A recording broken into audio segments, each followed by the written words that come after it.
Well, after several months up in Canada exploring the Yukon and beautiful northern British Columbia, we are somewhere very different today. Stick around and we'll tell you more about this place and where we are.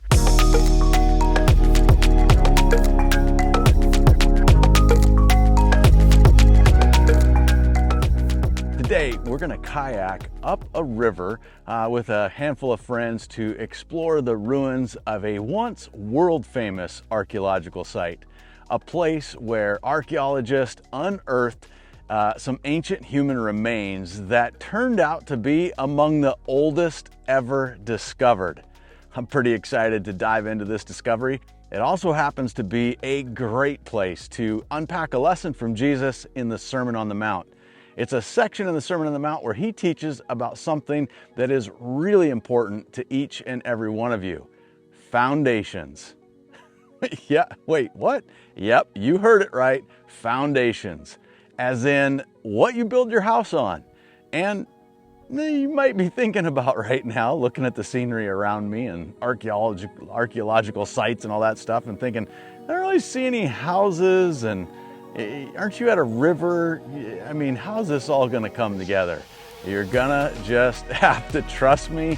We have a cool foundation surprise in store for you. Something no one has ever said, a cool foundation surprise. Like, is there such a thing? I don't know. You're gonna have to stick around and see if it's cool or lame. I don't know. We're gonna find out. But I think it's gonna come together and it's gonna help you understand one of the most famous lessons that Jesus ever taught. So let's go check it out.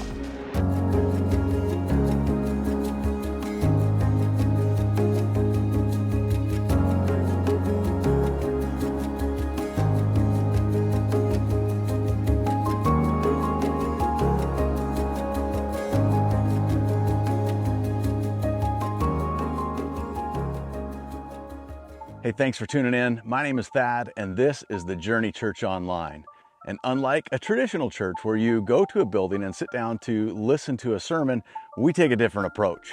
We bring you along with us as we travel to amazing places around the United States and Canada to help bring the Bible to life in a way that's engaging and interesting, and most importantly, makes sense. We take you to places like this.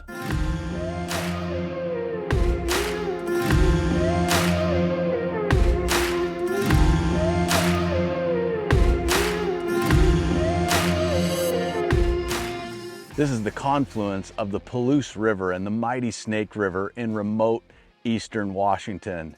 There's a lot to learn here. It is an amazing location. We're going to enjoy exploring it and bringing a lesson from the Sermon on the Mount to life in a way that hopefully really makes some sense for you.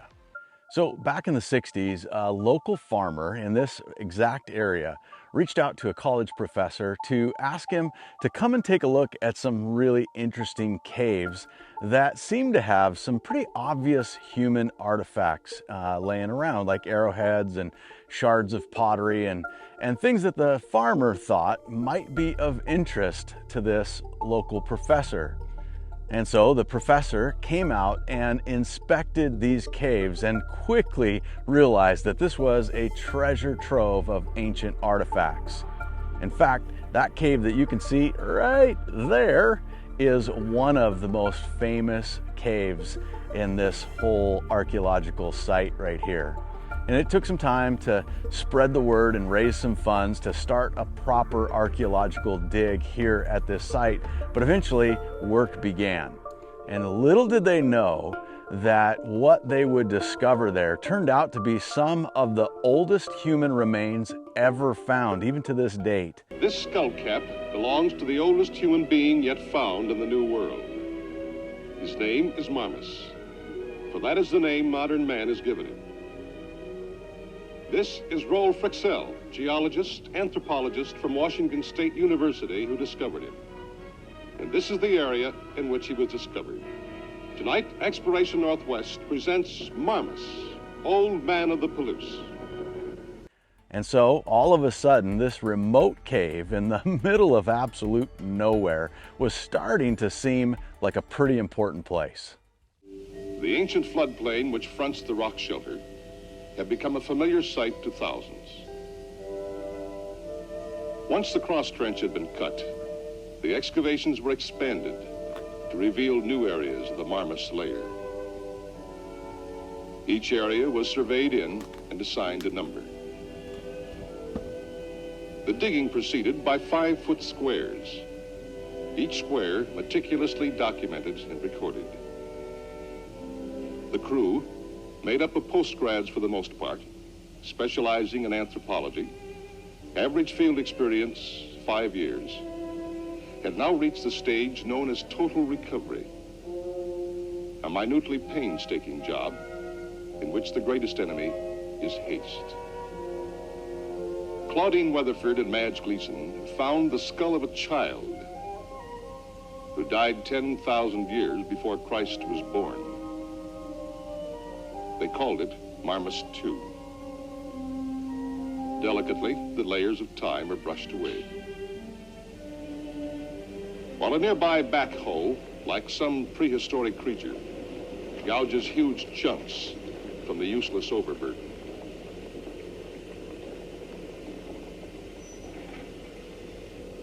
It can be said that an archaeological dig is a place where PhDs perform as heavy equipment operators, and a Harvard man can double his usefulness with a working knowledge of which lever to push. From backhoe to dustpan, it's a job for the experts. And even after all the larger objects are removed, the search goes on.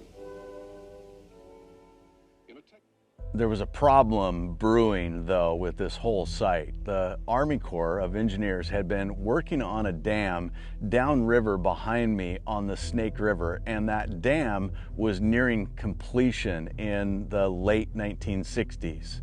So with the completion of that dam would come rising waters that would eventually back up in this Palouse River drainage that we're in and probably submerge this really important archaeological site. Well, supporters sprung into action and they called on politicians to intervene, and at the last minute there was an emergency effort to save the site from those rising waters. So the engineers, they put their heads together and they hatched a plan to protect this really cool site. And the plan involved building a massive earth dike around the base of that cave to keep the site dry and ensure that the archaeologists could continue to dig and explore the site for years to come. Well, in 1969, the lower monumental dam on the Snake River was completed and the waters began to swallow up the land behind it. Worried scientists and engineers watched as the waters rose to the point where they finally filled in this reservoir here behind me and began to creep up that incredible dike that they built all the way around it. So the good news was the dike itself held firm. In fact, I'm standing on it right now, the thing that was built in the late 1960s. The bad news was the foundation that this dike was built on is all porous river rock beneath it. And so the water simply just filled in beneath the ground, underneath this foundation below the dike, and then up and inside of the other side of the dike in the area that they wanted to try and keep dry. And so what happened was the area inside the levee filled at the exact same rate that the waters raised on the outside of the levee. Well, the barrier is still here, and it's still holding firm to this day. The foundation, however, failed right away. That site that they wanted so desperately to preserve unfortunately flooded and buried all of those archaeological treasures that were yet to be discovered.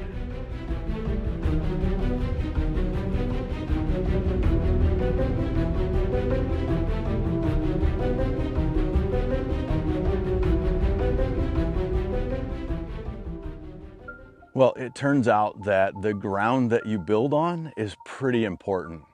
And that is the very thing that Jesus pointed out in the Sermon on the Mount. We see it in Matthew chapter 7, verses 24 through 27. And this is what Jesus said. He said, "Anyone who listens to my teaching and follows it is wise, like a person who builds a house on solid rock. Though the rain comes in torrents and the flood waters rise against and the winds beat against that house, it won't collapse because it's built on bedrock. But anybody who hears my teaching and does not obey it is foolish, like a person who builds a house on sand.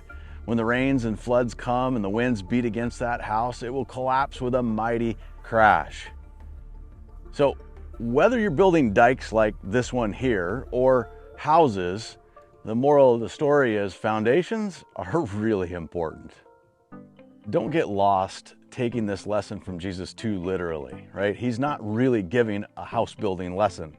Instead, what he's doing is using a parable. It's like a story about one thing to help you learn something else. In this case, it's a story about the importance of the kind of foundation that you build a house on so that you can understand how you build your life as a Christian really matters. And so you can have a Christian walk that's tough and steady no matter what life brings, or you can have a Christian walk that falls apart when things get hard. But the important thing not to miss in this lesson from Jesus is the thing that really makes the difference. Why can some people have that solid, steady, stable faith that holds up in the storms of life, while other people seem to just fall apart and give up on God when those hard times come?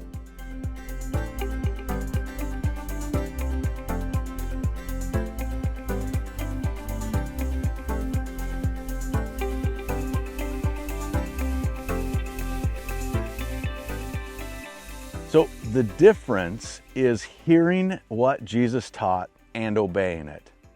If you do it that way, then you're going to be ready for the floods, ready for the storms, the crappy things that happen in life. If you hear the things that Jesus taught, but you don't really take the time to learn them and let them sink in, and then you don't really put any effort into doing those things that Jesus taught, well, that's going to create some really weak faith. Kind of like the person that maybe goes to the gym and they walk around and study every piece of equipment in the gym, and they learn maybe what each device is for, but they never actually use them and put them into practice. You see, just knowing about the equipment in the gym doesn't actually get you in shape. It's not going to build any muscles. So digging into your Bible to discover what Jesus taught, and then being intentional about learning how to live out what he taught and doing that in your life, that's the best way to be prepared for anything that comes your way. To have a real Christian walk that won't collapse when hard times come.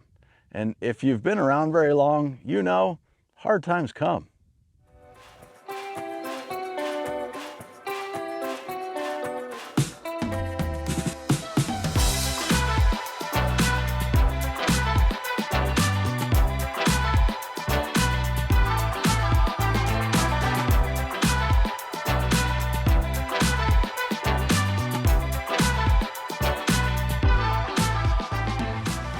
For a lot of people, I think they hear this teaching and then maybe think, okay, I mean, that does make sense, but where do I start? How do I figure out what Jesus taught? And I just want to say, if that's what you're thinking, awesome. Awesome! Awesome! Awesome! That is really cool. That's a great thing to be thinking. Like, how do I figure out what Jesus taught? There's so many great teachings from Jesus, and they're super easy to find and start learning about right here in the Sermon on the Mount. And the great news for you is if you've stumbled across this video, we actually already have 15 episodes out breaking down the things that Jesus taught in the Sermon on the Mount to help you think through what he's teaching and then process and brainstorm ideas to actually live those things out and apply them in your own everyday lives. So if you're ready to start storm-proofing your life, the best time to start is right now. And the best place to start is in the Sermon on the Mount. You can actually find all of our episodes where we've gone all throughout the Yukon and Canada and the Canadian Rocky Mountains and Alaska to teach these lessons in the Sermon on the Mount over on our YouTube channel. Just jump on YouTube and type in @YourJesusJourney and look for the S.O.M.A Series, Sermon on the Mount alone. You're going to find those and a lot of other episodes there that we teach through the Bible in creative ways like this. If you want to learn more about us or find study guides to go along with any of our studies, you can always jump on our website. It's just YourJesusJourney.com. Pretty simple, easy to find, easy to navigate, tons of great resources there. We'd love to have you jump over and check it out. Well, hey, stick around. We are going to show you some footage from not only this archaeological site, take a dive into that little cave over there with the drone and see what there is to see, but we're also going to paddle way up the Palouse River and see if we can't find some other amazing scenery and ruins and waterfalls and all kinds of cool stuff to share with you before we send you off and home. So I hope you enjoy. We're gonna go have some fun and try not to get wet.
What could possibly go wrong?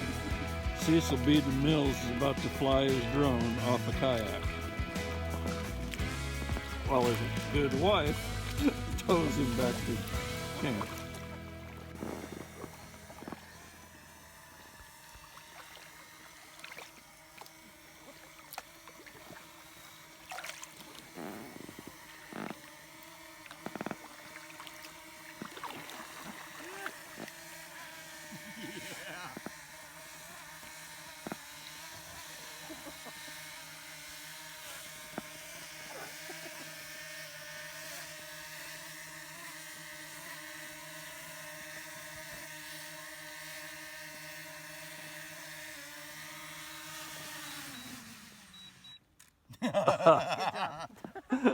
Success.